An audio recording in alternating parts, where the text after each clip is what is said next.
Hello students. आज हम लेकर आए हैं केमिकल काइनेटिक्स का वीडियो, जिसमें कुछ क्वेश्चंस ऐसे मिल सकते हैं जो आपके 2023 के एग्जाम में आ सकते हैं। इस वीडियो में जितने भी क्वेश्चंस आपको मिल रहे हैं उनको आप अच्छे से याद करके रखोगे। डेटा बचाने के चक्कर में मत पड़ना, क्योंकि आज अगर आपने डेटा बचाने की कोशिश की तो आगे चल के आपके लिए काफी बड़ी दिक्कत हो सकती है। इसलिए इस वीडियो को, जितने भी वीडियोस आपको मिल रहे हैं उन सबको शुरुआत से लेकर अंत तक देखना जरूरी है। राइटिंग प्रैक्टिस करनी पड़ेगी, तब जाके आपका कॉन्फिडेंस लेवल बढ़ सकता है। वीडियोस में आपको मिल रहा है वो आप अच्छे से पहले याद कर ले। इसी को ही गेसिंग के फॉर्म में ले सकते हैं आप, लेकिन अगर समय आपके पास अवेलेबल है तो बाकी के एस्पेक्ट्स को भी आप पढ़ के रखोगे। समय कम होने के कारण ये एक सॉल्यूशन हम आपको बता रहे हैं कि नहीं, इन क्वेश्चंस को आप याद कर ले, कुछ नहीं से कुछ तो सही रहेगा ना। इसलिए आपको इन क्वेश्चंस को अच्छे से याद करना है। आइए शुरुआत करते हैं एमसीक्यू से। First MCQ, T half of first order reaction is, 4 options are given over here. अब आपको सबसे पहले रिलेशन फाइंड आउट करना पड़ेगा। T half of first order reaction का फॉर्मूला है 0.693 अपॉन के। अब इस रिलेशन में देखिए कहीं भी ए नॉट नहीं दिख रहा। ए नॉट का मतलब इनिशियल कंसंट्रेशन होता, तो इससे कंक्लूजन निकलता T half of first order reaction is independent of initial concentration. इसलिए बेटा आंसर क्या रहेगा? D, independent of initial concentration of reactant. अशा प्रकारे लिहायचं बरं, फक्त डी लिहून ठेवू नका. Second question, time required for 90% completion of first order reaction is T. Time required for 99.9% completion of reaction is. अब यहाँ कौन सा फॉर्मूला आप यूज करोगे आपको पता होना चाहिए, फॉर्मूले से भी याद कर लेना। फॉर्मूला रहेगा T90 इक्वल्स 2.303 अपॉन के लॉग ऑफ 100। ए नॉट 100 लेना अपॉन 80, कितना रहेगा? 90% कंप्लीट हो गया, मतलब बचा कितना? 100 माइनस 90 10 रहेगा। तो इसको आप सॉल्व करोगे तो you will get here 2.303 upon के। देन T99.9 इक्वल्स 2.303 अपॉन के लॉग ऑफ ए नॉट 100 अपने मन से ही लेना है। आप कुछ भी ले सकते हो, 10, 100,000 कुछ भी चलेगा, कोई प्रॉब्लम नहीं, आंसर आपको सेम ही मिलेगा। अपॉन कितना परसेंट कंप्लीशन? 99.9%, तो बचेगा कितना? 100 माइनस 99.9 मींस 0.1। इसको आप सॉल्व करोगे बेटा, 2.303 इंटू 3 अपॉन के आपको मिलेगा। देन T99.9 बाई T90 ऐसा रेशो आप लोगे तो you will get the value 3। Therefore, T99.9 equals 3 into T90। इसलिए आपका आंसर T90 के लिए कितना वैल्यू दिख रहा? T, therefore 3 into T, hence answer is D, 3T। Third MCQ, in a reaction X plus Y use products, it was found that on doubling the concentration of X, rate doubled, on doubling concentration of Y, rate quadrupled. Overall order of reaction is। अब ऐसे questions को आपको solve करने की आवश्यकता नहीं है, बिल्कुल लॉजिकल प्रॉब्लम है, कम समय में आंसर आपको मिल जाएगा। कम समय में एग्जैक्टली कैसे आंसर निकालना, देखिए ऐसे क्वेश्चंस कई बार कॉम्पिटिटिव एग्जाम्स में पूछे गए हैं, इसलिए इनकी प्रैक्टिस करके रखना बहुत जरूरी है। अब देखो कैसे आंसर मिलेगा। शॉर्टकट हम बता रहे हैं, यहां लिखते हैं स्पीसीज हम लिखेंगे x, यहां लिखते हैं कंसंट्रेशन। x का कंसंट्रेशन क्या हुआ है? डबल, 2 टाइम्स हो गया, तो रेट क्या हो गया? देखिए रेट ऑल्सो डबल्ड, मतलब यहां भी तो रहेगा। तो ऑर्डर हम कैसे निकालेंगे? 2 रेज़ टू पावर कितना है? 2 होता है 1, इसलिए order with respect to x 1 मिलेगा। Species y, on doubling concentration of y बोला है, यहां 2 लिखोगे। Rate of reaction is quadrupled, मतलब 4 टाइम्स बढ़ गया। तो 2 रेज टू पावर कितना यानी 4 होगा 2, इसलिए with respect to y order of reaction 2 and therefore overall order निकालने के लिए दोनों के पावर को हम ऐड करेंगे 1 + 2 कितना 3 रहेगा, इसलिए आंसर आपका 3। Next MCQ, slope of straight line obtained by plotting rate versus concentration of reactant for a first order reaction is। अब इसका भी आंसर आपको कैसे मिलेगा, ये भी लॉजिकल प्रॉब्लम है। किसी भी ऑर्डर रिएक्शन के लिए एक जनरल फॉर्मूला याद रखना जरूरी है। रेट इक्वल्स क्या रहेगा जनरल फॉर्मूला, जिसके मदद से आप सभी प्रकार के सभी ऑर्डर्स के रेट को डिटरमाइन कर सकते हो। कौन सा formula, rate equals K into concentration of A raise to power N. What is N, N means order of reaction. अब यहां ऑर्डर क्या दिया है, फर्स्ट ऑर्डर, तो एन इक्वल्स 1 रहेगा, देयरफॉर रेट इक्वल्स हमें मिलेगा K into concentration of A raise to power 1। अब हमें किसके बीच में ग्राफ प्लॉट करना है, रेट वर्सेस कंसंट्रेशन, तो ये रेट रहेगा y एक्सिस पे, कंसंट्रेशन रहेगा x एक्सिस पे, तो ये रहेगा m प्लस c, तो नहीं दिख रहा, इसलिए बेटा m जो आपको दिख रहा that is considered to be the slope. ठीक है, तो यहां स्लोप हमें कितना मिल गया बेटा, k मिल गया, इसलिए आपका आंसर क्या रहेगा, d k। अब हम एक मार्क के क्वेश्चंस को डिस्कस करेंगे। First question, define rate law. फक्त डेफिनेशन लिहायची, an experimentally determined equation that expresses rate of reaction in terms of, पाठ करून घ्या, concentration of reactants is known as rate law। Definition लिहिताना याच्यामध्ये एक्सपेरिमेंटली डिटरमाइंड इक्वेशन हे wording दिसणं आवश्यक आहे, क्योंकि रेट लॉ एक्सपेरिमेंटली ही डिटरमाइन किया जाता, थ्योरेटिकली नहीं। Second, reaction is given here while above reaction is a pseudo first order type। सबसे पहले आपको pseudo first order reaction का मीनिंग पता होना चाहिए। ये ऐसा रिएक्शन रहेगा which is expected to be of higher order but actually follows the first order kinetics is known as pseudo first order reaction. ठीक है, अब यहां देखिए रिएक्शन दिया है, उसमें आपको क्या दिख रहा, water is present in excess. जिस रिएक्शन में जो कोई भी सब्सटेंस एक्सेस में प्रेजेंट रहता, उसके कंसंट्रेशन पे कभी भी रेट डिपेंड नहीं रहता। क्यों, क्योंकि उसका कंसंट्रेशन निग्लिजिबली चेंज होता है। याद रखना है आपको। यहां पे भी हम आंसर कैसे लिखेंगे, देखिए जरा, since water is present in large access, और सिंपली एक्सेस भी चलेगा, change in its concentration is negligible।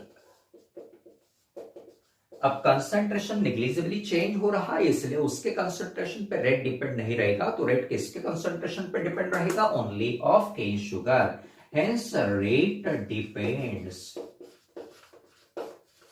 Depends only on concentration of cane sugar.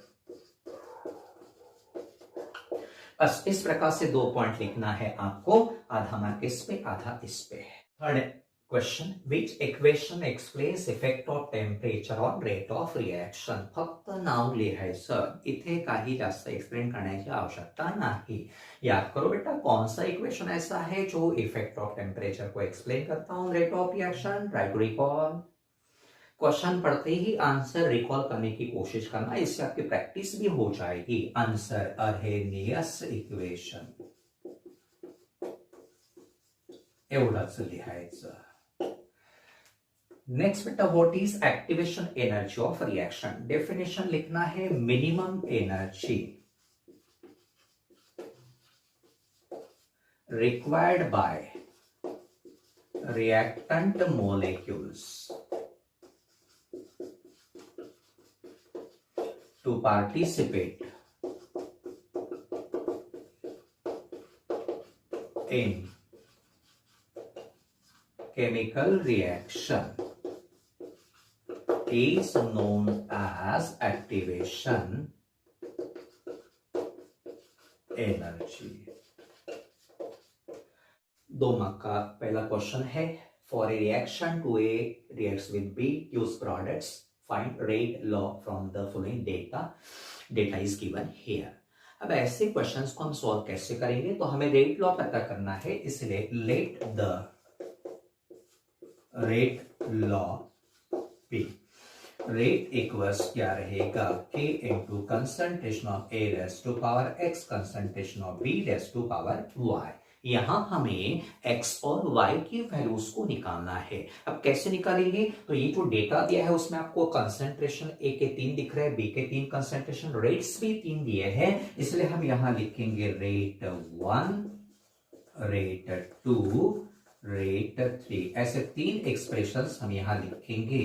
तीनों को लिखते समय सेम ही एक्सप्रेशन यूज करना है, raise to power x, sorry यहां a नहीं रहेगा, आई एम सॉरी, यहां रहेगा 0.3 raise to power x, 0.05 raise to power y, then नीचे में 0.6 raise to power x, 0.05 raise to power y, next is 0.6 to the power x, 0.2 to the power y। ऐसे 3 expression हमने लिख ले। इसके बाद हमें रेशो लेना है। अब रेशो किसका लेंगे, तो रेट 2 अपॉन रेट 1। आप कोई भी रेशो ले सकते हैं, rate 2 by rate 3, rate 3 by rate 2, rate 1 by rate 2, किसी भी प्रकार से रेशो लेना, आपको आंसर सेम ही मिलेगा। रेट 2 का वैल्यू क्या है, रेट 2 देखिए K into concentration of 0.6 to the power X, concentration 0.05 to the power Y। Rate 2 rate 1 रहेगा K 0.3 raise to power X, 0.05 raise to power Y। अब रेट 2 बाई रेट 1, रेट 2 का value 0.30 upon 0.15 equals, ये cancel out होगा, ये जो बचेगा 2 raise to power X, 0.30 by 0.15, 2 equals 2 raise to power X, hence X equals 1 रहेगा। Then हम लेंगे बेटा रेट 3 बाई रेट 2, ऐसा रेशो लेंगे। रेट 3 का वैल्यू रखना है यहाँ पे, रेट 3 क्या रहेगा 0.6 raise to x, 0.2 raise to y upon k, 0.6 raise to x, 0.05 raise to y। Rate 3 का वैल्यू कितना दिया 1.20 अपॉन कितना है 0.30, इक्वल्स कुछ कैंसल आउट होगा, ये निकल जाएगा, यहाँ 0.2 बाय 0.05 कितना मिलेगा 4 raise to power y। 1.20 by 0.30 4 मिलेगा, equals 4 raise to power y, hence y equals 1।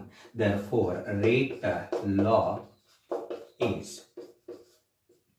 Rate law किस प्रकार से लिखोगे बेटा, तो rate equals K into concentration of A raise to power 1, B raise to power. Distinguish between order and molecularity of reaction. 2 mark का question है, 4 points लिखना है। फर्स्ट पॉइंट ऑर्डर में हम लिखेंगे, it is sum of powers of concentration terms involved in rate law. तो ये जो मोलिकुलरिटी है क्या रहेगा बेटा, it is total number of reactant molecules. याद करना है डेफिनेशन, साथ में रिकॉल भी करना है, in a chemical reaction. Second point, it is an experimentally determined quantity। Order हम ऑलवेज एक्सपेरिमेंटली डिटरमाइन करते हैं, लेकिन मोलिकुलरिटी कैसे रहती है, it is a theoretical quantity.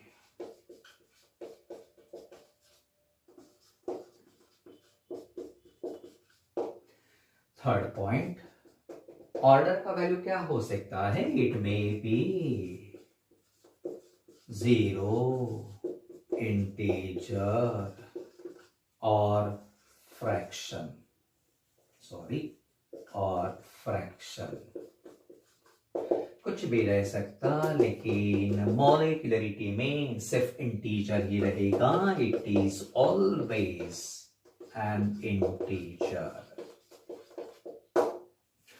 Last point लिखोगे. अब चौथा पॉइंट कौन सा लिखना है? It depends on experimental conditions.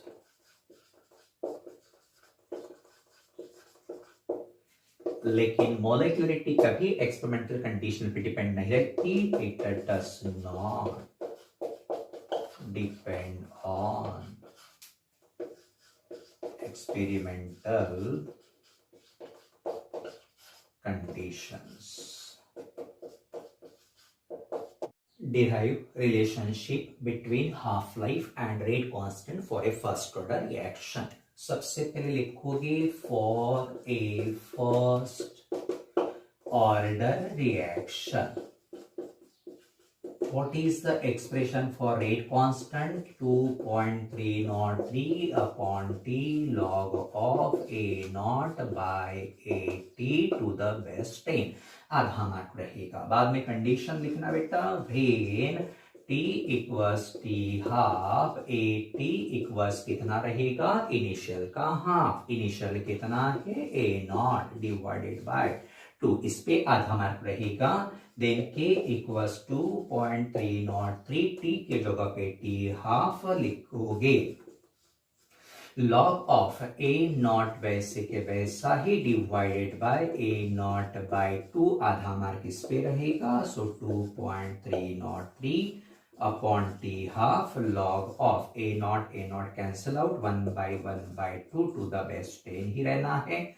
Therefore k equals 2.303. ये दो ऊपर चला जाएगा. log of 2 यहां हम लिखेंगे टू द बेस 10 अपॉन रहेगा t half.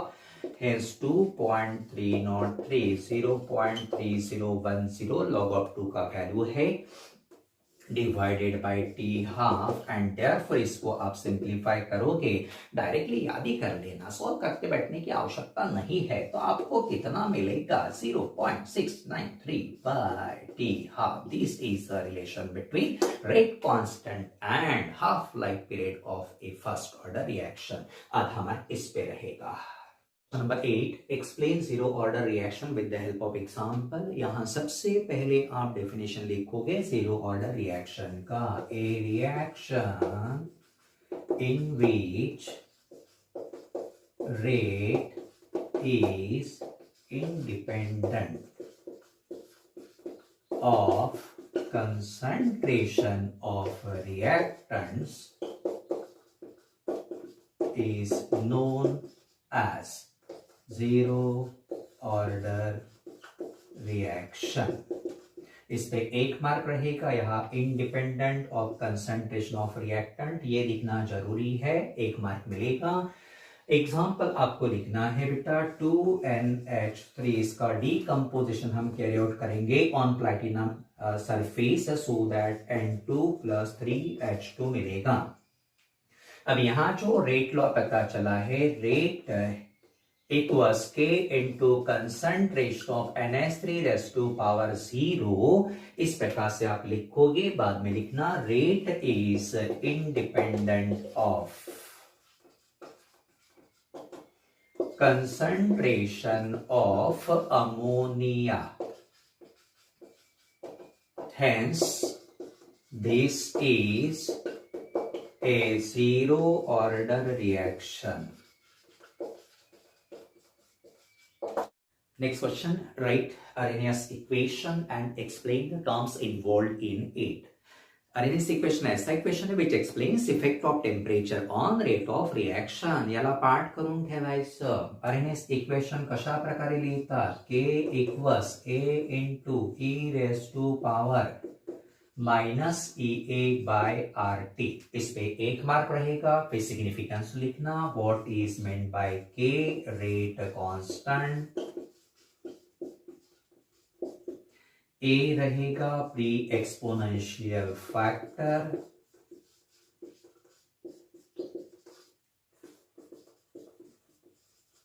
then AA stands for activation energy and T रहेगा temperature in kelvin. R gas constant रहता है, इस पे 1 मार्क रहेगा। हो सकता है कोई भी 2 टर्म्स के सिग्निफिकेंस इस पे ही 1 मार्क रहेगा। Question number 10. Rate constants of a first order reaction are 0.6 second inverse at 313 Kelvin and 0.455 second inverse at 293 Kelvin. यहाँ 2 टेम्परेचर पे 2 रेट कॉन्स्टेंट्स दिए है। What is activation energy? Find out करना है एक्टिवेशन एनर्जी। तो अब आपको रिलेशन फाइंड आउट करना पड़ेगा। तो अब आपको फॉर्मूला रिकॉल करना पड़ेगा कि कौन सा फॉर्मूला आप यहां यूज करोगे। log K2 by K1 to the base 10 equals EA by 2.303 R T2 minus T1 upon T1 T2। इस प्रकार से फॉर्मूला यूज करना है। log K2 means rate constant at higher temperature. Higher temperature कौन सा बेटा 313, उस पे वैल्यू कितना दिया 0.6 अपॉन K1 मतलब rate constant at lower temperature 293 कितना है 0.045 इक्वल्स रहेगा EA फाइंड आउट करना है अपॉन 2.303। R का वैल्यू कौन सा यूज करोगे। Many values of R are there, इनमें से यहां कौन सा यूज करना। हो सकता है जनरली R का वैल्यू दिया रहेगा, लेकिन यहां हम यूज करेंगे नहीं दिया है तो 8.314। T2 कितना है 313 माइनस 293 अपॉन रहेगा 293 इंटू 313।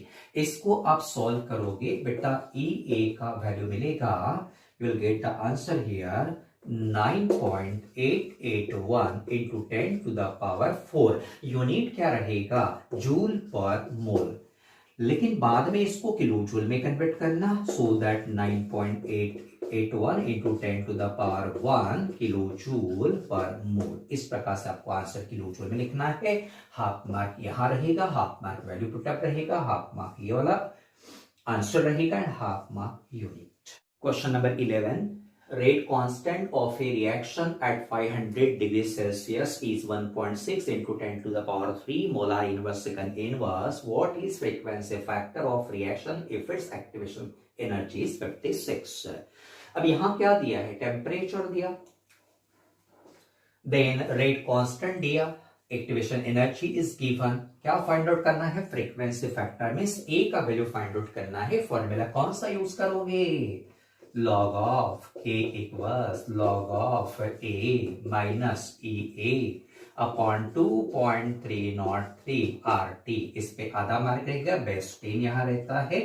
log of K का वैल्यू कितना है 1.6 इंटू 10 टू द पावर 3 रहेगा to the base 10 equals log of A minus EA 56 kilo joule दिया है, उसको जूल में कन्वर्ट करना 56,000 जूल रहेगा अपॉन 2.303 इंटू R का वैल्यू एक ही रहेगा जो यहाँ पे यूज करोगे 8.314 जो कि जूल में रहता है, और कोई वैल्यू आप यूज नहीं कर पाओगे या कर सकोगे,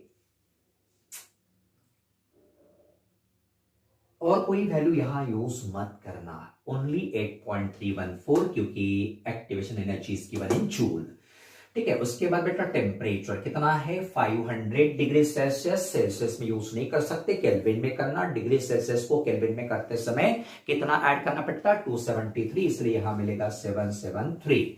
तो log A जो है इसको आप सिंप्लीफाई करोगे, log A का वैल्यू मिलेगा 6.9881। उसके बाद A फाइंड आउट करना है तो दोनों साइड्स का एंटी लॉग लेना पड़ेगा। एंटी लॉग ऑफ 6.9881 मिलेगा 9.72 9 into 10 to the power 6। Unit क्या लिखोगे? सेम एज दैट ऑफ के। के का यूनिट क्या है? Molar inverse second inverse. Question number 12, for a reaction 3I negative plus S2O8 2 negative gives I3 negative and 2SO4 2 negative. Calculate rate of formation of I3 negative, rate of consumption of I negative and overall rate of reaction. If rate of formation of SO4 2 negative is 0.022 moles per dm cube per second. सबसे पहले यहां दिया क्या है वो देखना। तो यहाँ पे rate of formation of SO4 2 negative दिया है, जिसे आप लिखोगे d/dt of concentration of SO4 2 negative equals 0.022 moles per DM cube पर सेकंड। इसके बदले में आप मोलार पर सेकंड भी यूज कर सकते हो। उसके बाद हम लिखेंगे overall rate of reaction.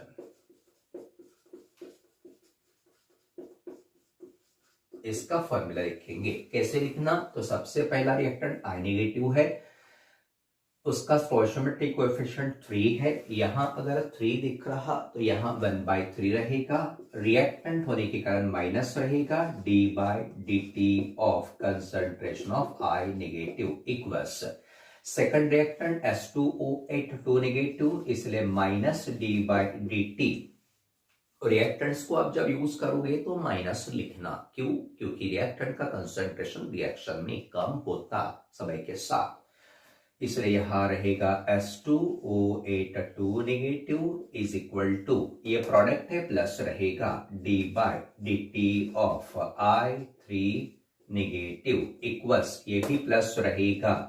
But यहाँ स्टोइचियोमेट्रिक कोएफिशिएंट 2 दिया है, इसलिए हम यहां लिखते समय क्या करेंगे? 1/2 d/dt ऑफ SO4 2 नेगेटिव, ऐसे लिखना। उसके बाद अब हमें ये तो पता है, फिर फाइंड आउट क्या करना है? Rate of formation of I3 negative, मतलब इन दोनों को, this term and this term, इन दो टर्म्स को ही आप यूज करोगे, इसलिए d/dt of concentration of I3 negative equals क्या रहेगा? +1/2 d/dt of concentration of SO4 2 negative. So half into इसका वैल्यू हमें दिया है 0.022 इक्वल्स मिलेगा 0.011 मोलार पर सेकंड। एक मार्क यहां तक रहेगा। सेकंड क्या फाइंड आउट करना है? Rate of consumption of I negative. अब इसको और इसको, इन दोनों को कंसिडर करोगे, इसलिए -1/3 d/dt of I negative equals रहेगा 1/2 d/dt concentration of SO4 2 negative. इन दोनों को ही इक्वल करोगे या कंसिडर करोगे। देन हमें फाइंड आउट करना है -d/dt of I negative equals 3 transfer करो, 3/2 होगा इंटू इसका वैल्यू 0.022 दिया है, you will get here 0.033 molar पर सेकंड। देन लास्ट क्या फाइंड आउट करना है? ओवरऑल रेट ऑफ रिएक्शन, इसलिए मैं यहां लिखता हूं overall rate of reaction equals. अब ओवरऑल रेट डिटरमाइन करते समय हम किसी भी रिएक्टेंट या प्रोडक्ट को यूज कर सकते हैं, आपको आंसर सेम ही मिलेगा। हम यही यूज करते हैं 1/2 into d/dt of concentration of SO4 2 negative. So 1/2 into 0.022 मतलब 0.011 मोलार पर सेकंड। इस पे 1 मार्क, ऐसे 3 मार्क का ये प्रॉब्लम रहेगा। Question number 13, derive an integrated rate law of first order reaction. 3 mark का एक्सप्रेशन है, कैसे डेरिवेशन हम लिखेंगे। कंसीडर, सबसे पहले लिखना consider a first order reaction, A changes to product. उसके बाद let A0 be initial concentration of reactant and A naught ATP final concentration। ठीक है, उसके बाद फर्स्ट ऑर्डर रिएक्शन में हमें पता है rate is directly proportional to concentration of A. फिर रेट को कैसे लिखा जाता, minus D by D T of concentration of A.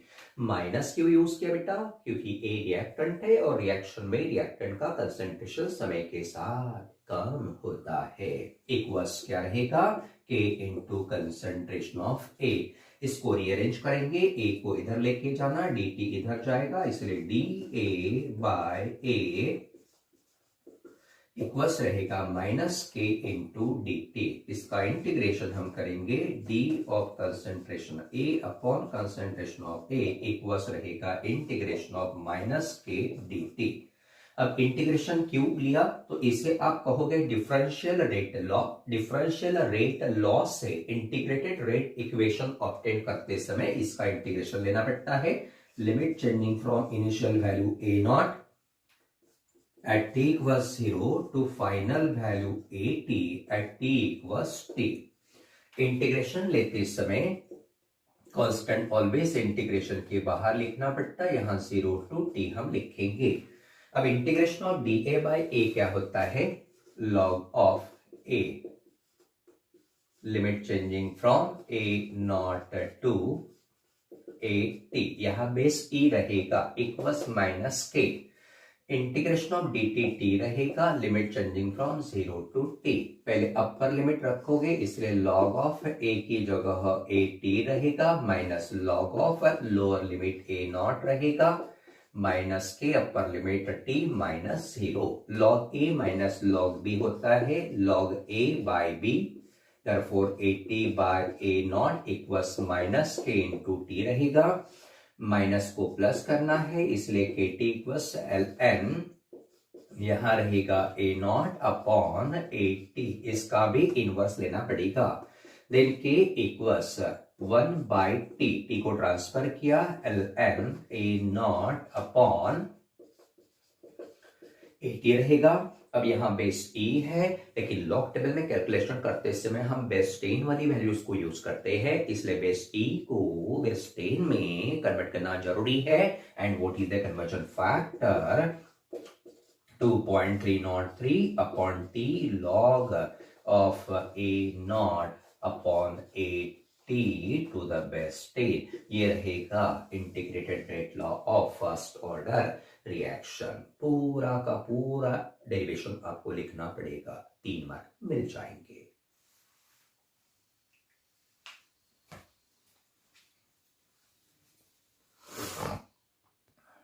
Question number 14. Half-life period of first order reaction is 1.7 hour. How long will it take for 20% of reactant to react?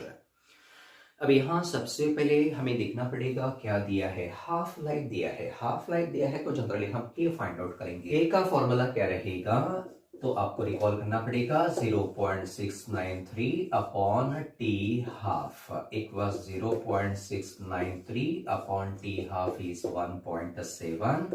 तो ये जो value है आपको मिलेगा, लॉग टेबल से solve करना पड़ेगा, into 10 to the power -1 hour inverse unit रहेगा। हम बार बार कहते हैं लॉग टेबल आप अपना लेके नहीं जा सकते, वहां बोर्ड के द्वारा लॉग टेबल प्रोवाइड किया जाएगा। लॉग टेबल के अच्छे से प्रैक्टिस करके रखना। काफी सारे बच्चे लॉग टेबल के नाम से डर जाते हैं, बिल्कुल डरने की आवश्यकता नहीं है। अगर आपको कैरेक्टरिस्टिक और मैंटिसा भी कैसे लेना पता है तो भी आप आसानी से लॉग टेबल यूज कर पाएंगे। अब के तो हमें मिल गया, उसके बाद हमें क्या निकालना है, how long will it take, तो टी फाइंड आउट करना है, इसलिए 2.303 अपॉन के सेकंड फॉर्मूला यूज करना पड़ेगा, A not upon A T to the base 10। 2.303 upon K का वैल्यू है 4.076 into 10 to the power -1 log of A naught. हम कितना लेंगे अपने मन से लेना, इससे पहले भी हमने बताया है, आप अपने मन से कितना भी ले सकते हो, 1, 10, 100,000 चलेगा, आपको आंसर सेम ही मिलेगा। यहां हम 100 लेते हैं ताकि कैलकुलेशन में आसानी होगी। उसके बाद 80 मतलब बचने वाला कंसंट्रेशन आफ्टर टाइम t। तो यहां क्या दिया है, how long will it take for 20% of reactant to react, मतलब पहले हमने 100 लिया था, उसमें से कितना रिएक्ट हुआ 20, तो बचा कितना 80 टू द बेस 10। तो इसको आप सॉल्व करोगे तो you will get the answer t equals 5.475 into 10 to the power minus hour inverse. इस प्रकार से आप डायरेक्टली यहां आंसर लिख के रखोगे तो भी चलेगा, कोई क्रेडिट लॉस नहीं होगा। अब ये 3 मार्क का प्रॉब्लम है, डिस्ट्रीब्यूशन कैसे रहेगा। तो बेटा यहाँ पे आधा मार्क रहेगा फॉर्मूला, ये वैल्यू फाइंड आउट करना half mark, this formula half mark, values put up करना हाफ मार्क, देन ये फाइनल आंसर हाफ मार्क रहेगा और यूनिट प्रॉपर लिखना आधा मार्क। इस प्रकार से तकरीबन 14 क्वेश्चंस हमने डिस्कस किए हैं केमिकल काइनेटिक्स के इस वीडियो में। हमने जितने भी वीडियोस बनाए हैं उन सब में फिजिकल केमिस्ट्री का पार्ट पूरी तरह से कवर हो गया है। अब इसके बाद हम ऑर्गेनिक केमिस्ट्री के वीडियोस लेकर आएंगे। नेक्स्ट वीडियो में हम मिलते हैं with halogen derivatives. Thank you, bye bye.